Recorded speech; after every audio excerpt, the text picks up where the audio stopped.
venture capital has just simply become a lot larger than it was even 10 years ago. Entrepreneurship is one of these activities that really is, sort of an increasing returns business, healthy in the long run in terms of creating a more robust venture ecosystem.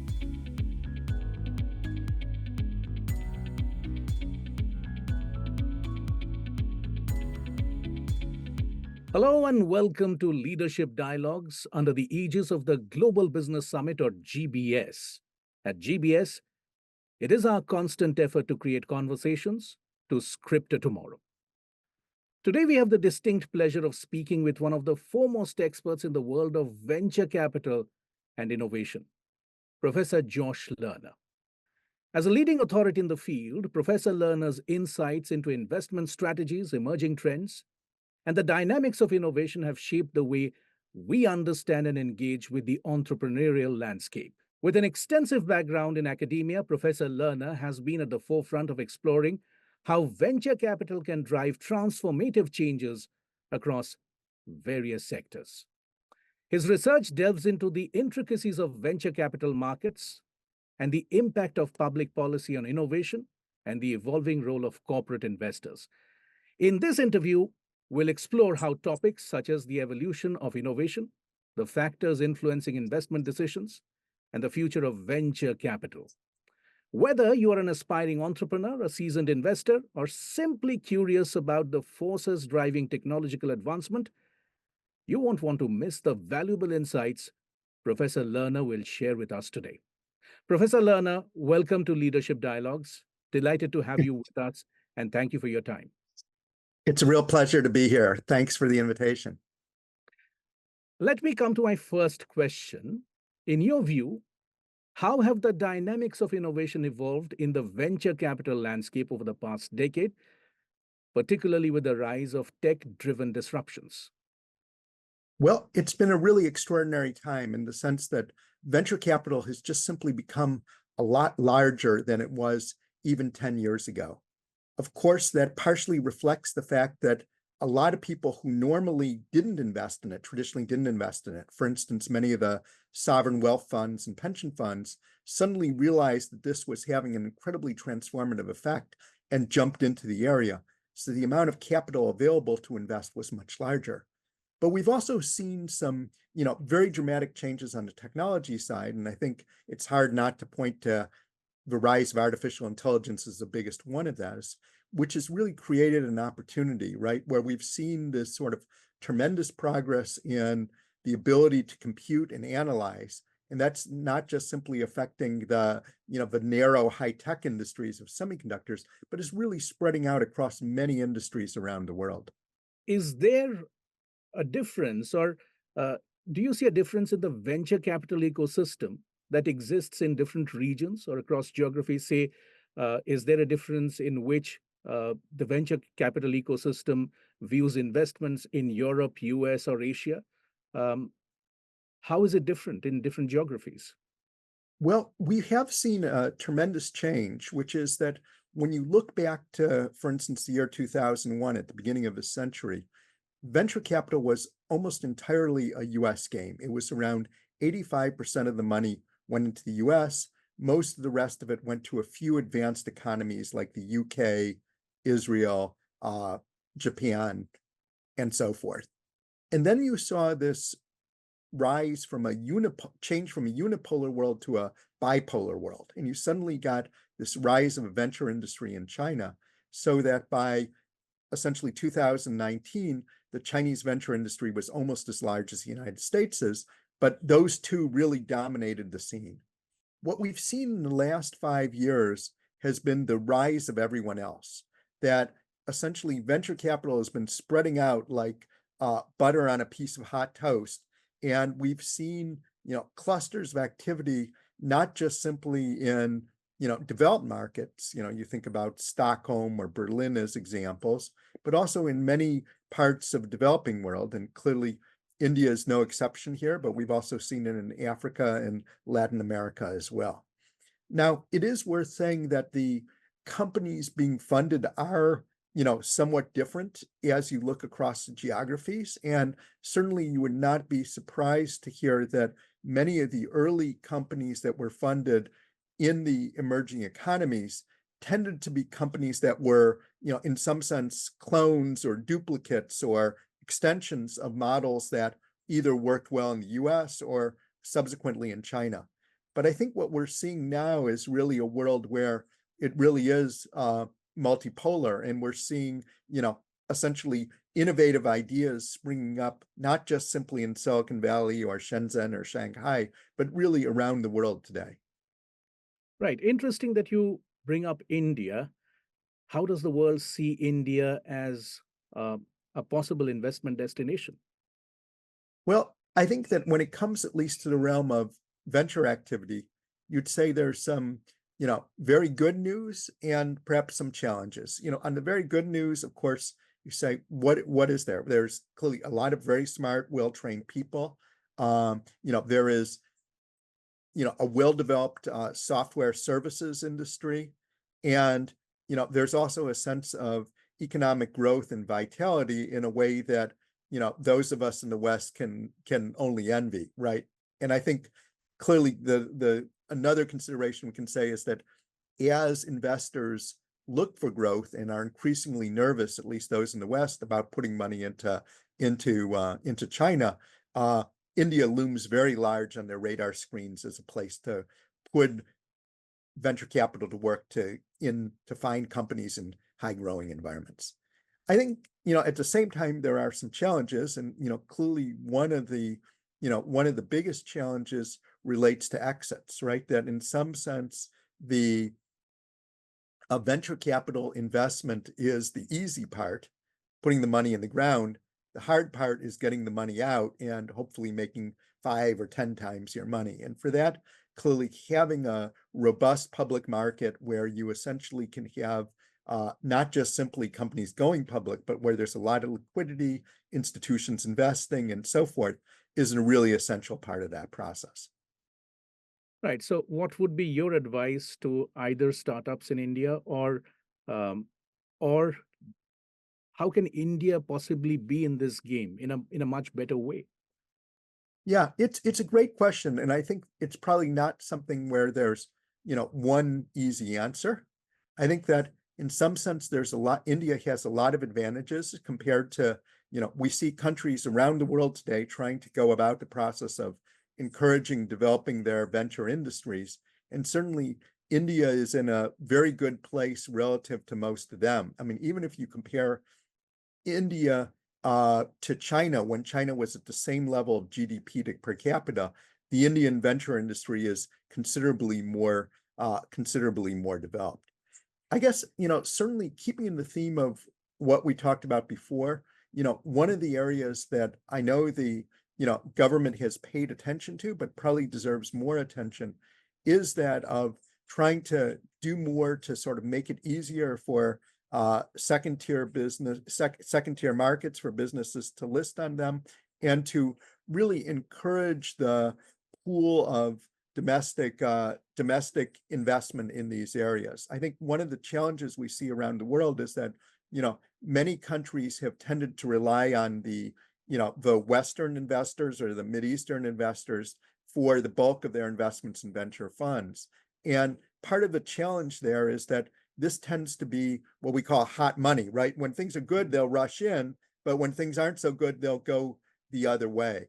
And I think one of the real hallmarks building a successful industry is really tapping the domestic capital and encouraging it to, not forcing it, but encouraging it to look at and think carefully about local venture funds and the like.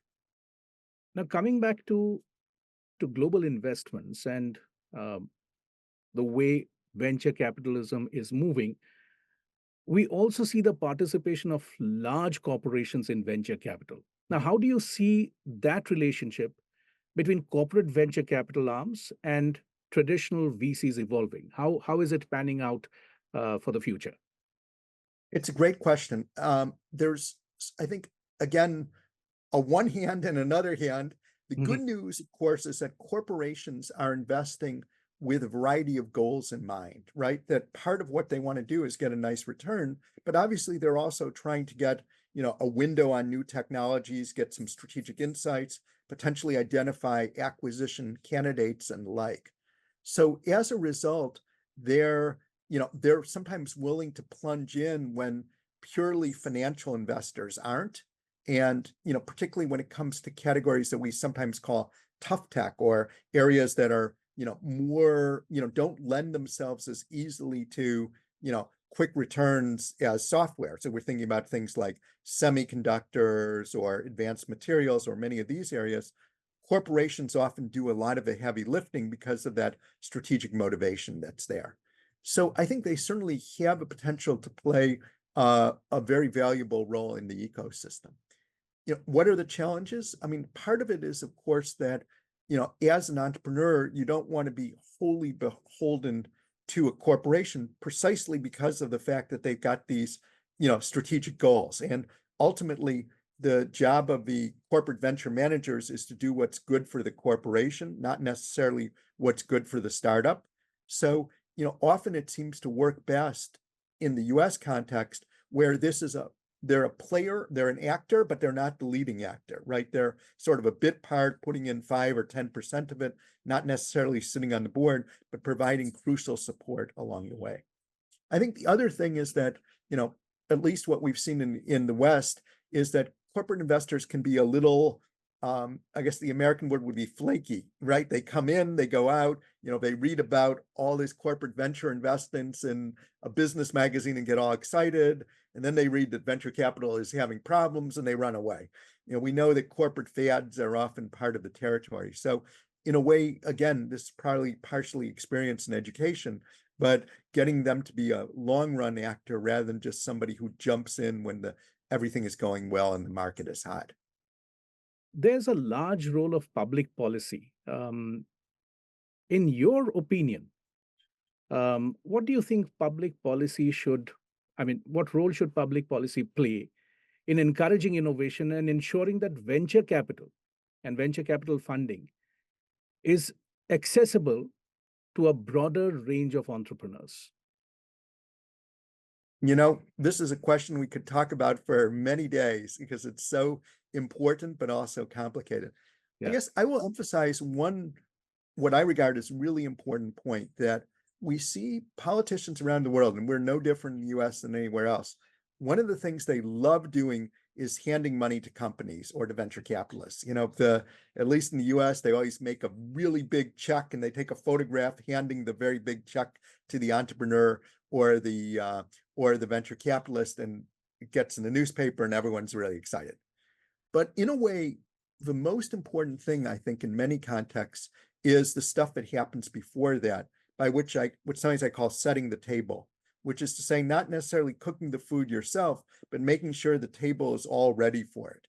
And, what are the kind of things that are here? There's clearly tax policy, there's, employment policy, there's policy around technology transfer at schools. None of this stuff is glamorous stuff, right? It's really hard. Even bankruptcy policy it's really tough stuff. And, there's often a lot of different constituents pushing in different directions, but it's exceedingly important to get a good venture environment. I often point to the example of Japan in the 1990s and 2000s, when they ended up, putting an enormous amount of money into venture funds and entrepreneurs, but didn't really address the fact that, both labor laws and tax laws were extremely entrepreneur unfriendly.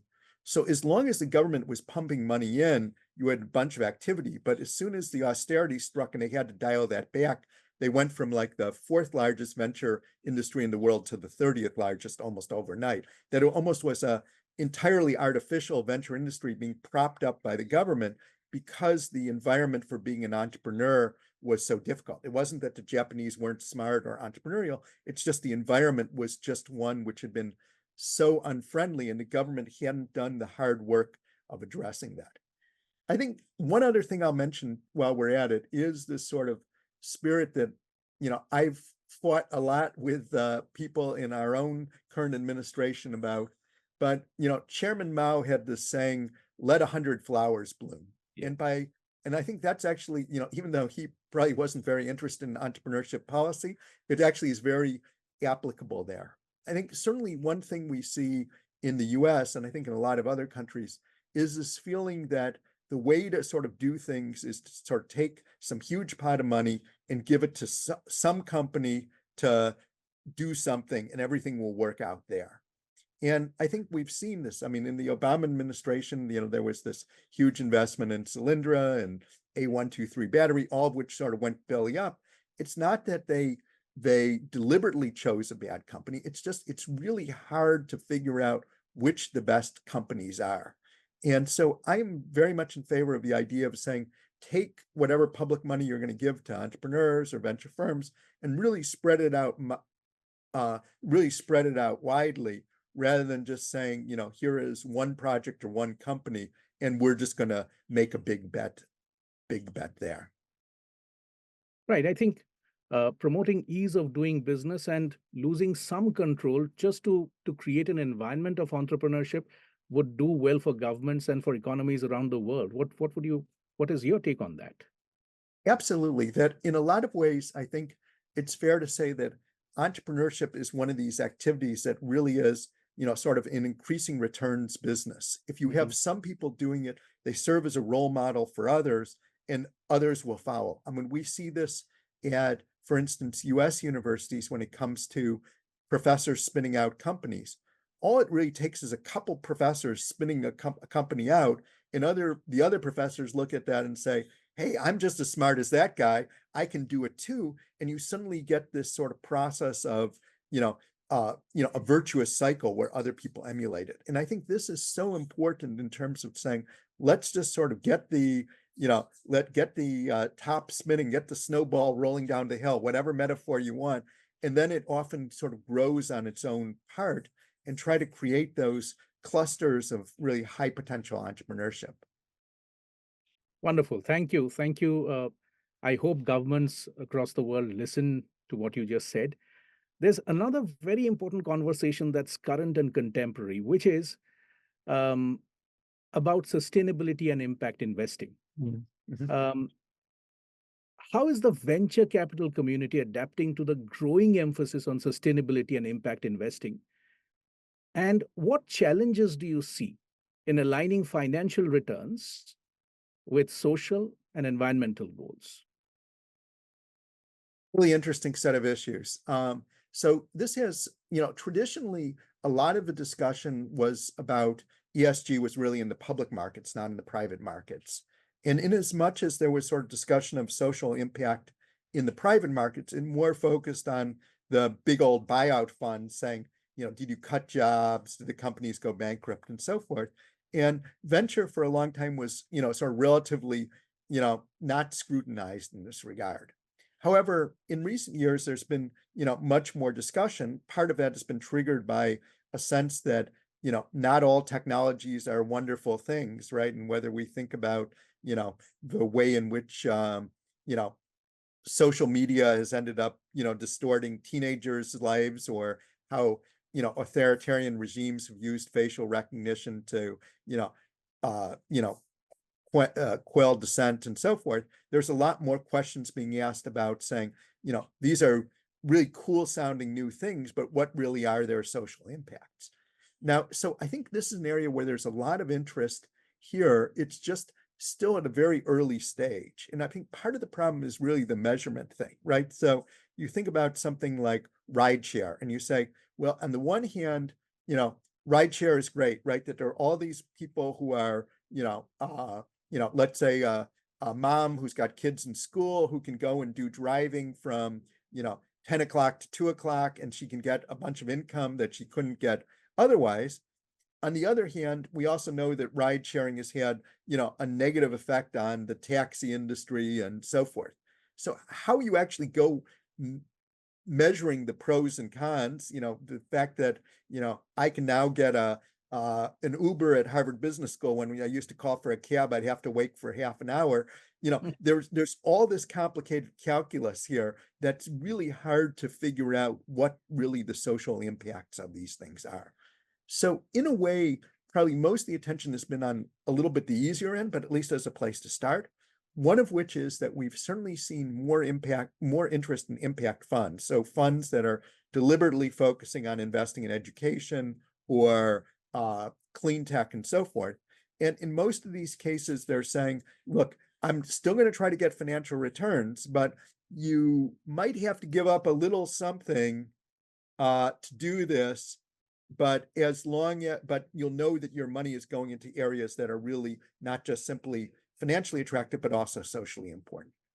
The other area and I think that's been an area where, even, not all institutions can invest that way, but certainly there are family offices and others who are quite excited and interested in that area. The second area where I think there's been a lot of attention has been in terms of the question of who's been getting funding. And in particular, we know that certainly in the context of the US, and it's not that much different other place in the world, it mostly tends to be the venture firms mostly tend to be guys, and they mostly tend to fund other guys, right? And last time I checked, half the world was women, and they go out and do things and buy things and so forth.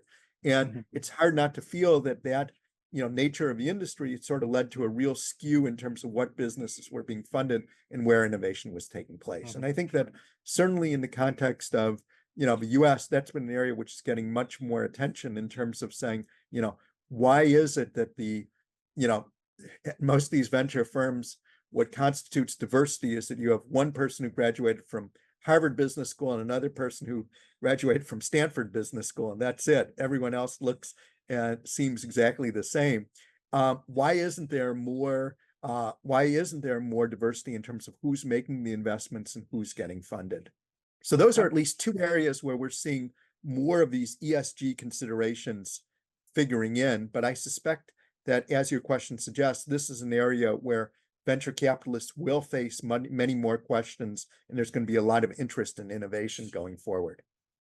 Yeah, in a way, can it come from a sense of responsibility that because we have signed up to this conversation around sustainability, around impact investing, is it more of a responsibility for us not to fund companies which are not aligning with the larger purpose of ESG or sustainability? Could that be a thought as well? I think that it's certainly at a high level, I would agree with that should be very important. I would say that it's in some sense hard to, really figure out where many of these technologies are going to go and how they're going to mutate. And I think, for instance, think about, blockchain and crypto as an example. Certainly we have, many enthusiasts here who see this as the beginning of a new era where it's going to be much less frictionless to transfer money rather than having the banks having a stranglehold on the process, that it'll enable people in countries where currencies are unstable to be able to put their money into, also into assets that are much less affected by inflation and the like.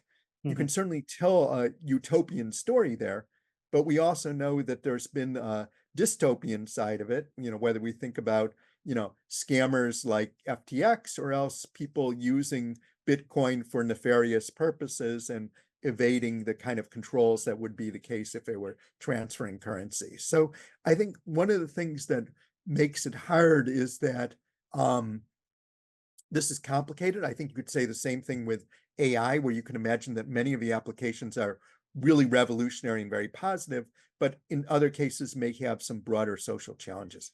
I very much agree with you, though, that one thing that the industry has to do more of, and I'm sure we'll face pressure to do more of, is to think first before investing. I think sometimes, venture capitalists and entrepreneurs tend to be technology enthusiasts, and they look at the bright side and not necessarily thinking through all the potential sides of these technologies. Absolutely. So, I came from this thought of, if we have a credit rating, why not have some kind of a rating before funding somebody to just be in that conversation? That's where I was coming from. Yeah.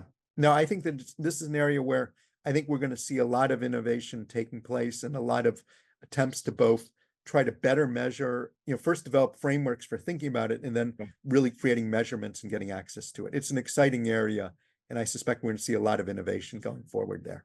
I'm sure a lot of interesting conversations are going to unfold in this space. This requires urgent attention. It's no longer a need, it's an imperative, as we say. All right, looking ahead, what emerging trends, and you've been talking about AI and other disruptive technologies, what emerging trends or technologies do you believe will reshape the venture capital industry? One, and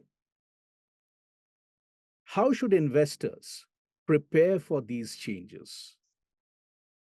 Well, I mean, if we had a crystal ball, it would be great. Obviously, people were talking in the 1970s that artificial intelligence was going to change everything, and they were right. It just took 50 years to get there. Yeah. And certainly there's a lot of danger in making predictions the same thing may be true. So I think one of the most exciting areas is in terms of the combination of biology and information technology. That for all the advances in our scientific understanding of biotechnology, when you look at processes like discovering new drugs, it still has very many analog kind of processes to it. And I think that the combination of the scientific insights with the technological insights is going to be an area which is going to be extremely exciting. All right. There's much talk about funds drying up, the funding winter. If there is some such trend that you are spotting, Mhm. how do you think startups, especially, Mhm. could negotiate these difficult turns and sustain growth at the same time? So one of the challenging aspects of the venture market is that it is cyclical, and not just in the 2000s, but in the 1980s and 1970s, even 1950s, the early venture industry of those days, it would have ups where everyone would get excited and then downs where there would be a correction.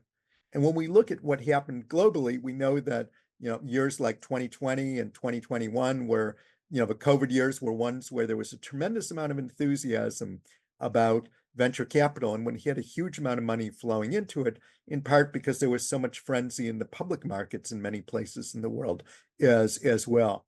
And almost inevitably there was a reaction to it, and you saw the tide go out and then the tide come in, right? That kind of ebb and flow has been really part of the venture industry for a long period of time. Now, most of the time when we do go through one of these down cycles, there's a lot of gloom and doom saying venture is over, it'll never be back again. And what seems to inevitably happen is that there's a period of correction, some of the craziness gets ironed out of the system, and then it sort of comes back again. So I think that certainly today, being an entrepreneur is a challenging process. It's much less easy to get money thrown at you like it was for my students, even my undergraduate students in 2021, where it seemed like anybody who had a crypto idea could find somebody to give them $5 million just like that. But the fact that there has been a correction and that a lot of the craziness, the hot air has gone out of the balloon, it's both painful in the short run, but probably healthy in the long run in terms of creating a more robust venture ecosystem. Wonderful. My last question to you, what's the future of venture capital globally? I think that the trends that we've seen towards global diffusion and moving from unipolar to bipolar of US and China to what we're seeing of a multipolar world, that's almost inevitably going to continue. That in a way, venture capital is a very powerful solution for coming up with ideas and getting financing and developing them in very compressed periods of time. And there's no reason why that should only work in San Francisco or in Shenzhen. This is really a tool that should be quite powerful around the world. And I think, given everything we're seeing about the rise of innovation in emerging economies and the consumer demand, the mobile, all those kind of things only augur good things for the spread and growth of venture capital into markets like India and many others around the globe. It seems exciting times ahead for the venture capital world, and I hope it only makes our world a better place to live in. Professor Lerner, thank you for your time. It was indeed a very insightful and interesting conversation. And for GBS, for Global Business Summit, insights and conversations that are going to create a world full of possibilities is what we consider very sacred. Thank you very much again for your time and for your insights. Thanks again.